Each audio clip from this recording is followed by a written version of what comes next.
Hi everyone, Geli Asofsky here. I'll be talking today about the coronavirus and the mounting panic and anxiety here in my neighborhood in Rockland County, New York, all over the US and all over the world.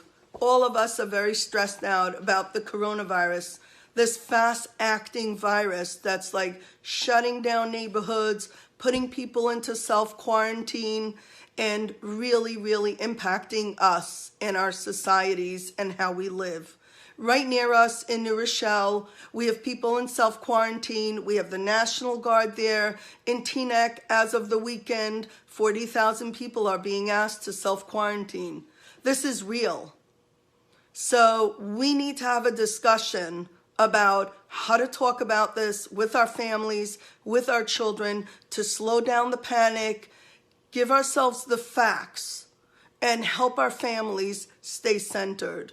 How you as the adult handle your anxiety about the coronavirus is how your children are going to handle things. As a matter of fact, your children are looking at you, they're listening to your conversations, they're watching how you respond to phone calls and the news. And the message that you're giving them, both verbally and non-verbally, is how we deal with adversity. And this is what they're going to take in, and this is what they're going to keep with them as they grow into adulthood. So just know the kids are watching. That being said, we have some solid advice from the CDC, that's the Center for Disease Control, about how to prevent the spread of the coronavirus. So let's review the facts. These are the rational statements. Don't kiss people, don't hug people. Keep social distancing 6 feet apart from each other. Moms and dads, you change a kid, wash your hands with soap. You handle raw food, wash your hands with soap. You change your clothes, you go outside, you come back in, you wipe your kids' noses, you touch your face, wash your kids' hands with soap. Wash your hands with soap. I can't stress that enough. I myself have washed my hands literally 10 times this morning. Now it's time for a double step. It's the moisturizer on top of the soap because our hands will get dry. Never mind. So we just need some facts here. If you have lung disease, heart disease, diabetes, call your doctor. Take extra precaution. Those 3 things are the target of this coronavirus. So you just need to know that. If you're immunosuppressed, if you're old and infirm, if you're pregnant, talk to your doctor. Take that extra step. And please follow the guidelines. In addition to social distancing, in addition to washing our hands, we're being asked right now not to gather in more than groups of 10. As a matter of fact, my guidelines for my practice that I've instituted this morning are phone therapy and online therapy as of now till the contagious coronavirus slows down. And that's prudent practice. So I'm happy to be a model for you, even though it's a financial hit for me. It's important to understand that our lives are more important than any financial anything. Our children, our families, our parents, our grandparents, the elderly and infirm in nursing homes and hospitals, all the things that we value, those are what's important, and that's what we have to focus on now. Parents, think about singing a happy birthday song as you wash your kids' hands with soap. Think about creating a little song. Like if you have a bedtime song routine, you can actually have a hand washing song routine. I'm not going to sing it here, but create your own version. Be silly if you need to. The main thing is get the facts in. Don't touch anyone, don't touch your face, and keep washing your hands, okay? The kids will get it. You want to do some drawing, go ahead, do some drawing. What do we need to do? Picture the hand washing soap, the bathroom hygiene, all of that. Draw your kids' fears. Have them draw their fears. Talk to your kids about what's bothering them.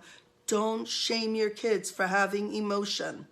If they're confused about what's going on, honor the confusion, give them the facts. If they're anxious, listen to their anxiety. Aren't you anxious sometimes? I'm anxious sometimes. And then I have to really go through it and say, Gelly, listen, the rational pieces are, most of us will be okay. We'll get flu-like symptoms. We'll be sick for a little bit. This too shall pass. Take extra precautions if you have medical issues. The emotional part of me has a roller coaster at times. And I'm saying this because I want to honor it, and it's here for everybody. There's, oh my God, do I have enough food? Oh my God, am I going to be locked up in my room? Oh my goodness, what am I going to do with my kids for 2 weeks if we get quarantined? What are we going to do? And then we need to go to this wise mind place inside of us. This intuitive place where, like, okay, this is an emergency. We know what we need to do. Most likely we'll all be okay. And we need to pass on that wise mind to our children. The best way to explain it to our children is sort of saying the coronavirus is like a cousin to the flu. They don't need to know that the coronavirus is 10 to 40 times more stronger than the flu. They just need to know it's a cousin. There's no vaccine yet, so we can't vaccinate against it. But what we need to do is take basic safety precautions for our health. Viruses like to travel, so how do we stop the travel? By washing our hands. Those are the two important things in terms of giving information to your children, so they stay calm. What we will do if we're all quarantined with our kids for 2 weeks, well, that's the subject of another discussion. We will deal with it if we get to that place. But right now, the main message is to you, be prudent, be careful, don't be stupid. Don't believe that this is a government conspiracy to, break down the economy and force us all into our houses. It's not. This is for our protection. And because I'm here telling you, take my word for it. Take your doctor's word for it. Take anybody who you trust's word for it. You need to be careful. Careful is being prepared. Not knowing, closing your eyes and making believe this isn't happening isn't going to help. God willing, we will get through this in one piece. We'll be able to look back and say, oh, that coronavirus, just like the measles outbreak, just like the swine flu that had us all going upside down. Hopefully, we'll look back and we'll say, we got through this okay. Meanwhile, now, pray, get some extra toys in the house for your kids, make sure you're well stocked up, and breathe deeply. If you need extra help, call your therapist. Go do a mindfulness app online. Do some yoga.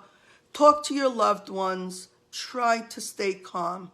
That is the message that I want to impart today. Take care. Bye.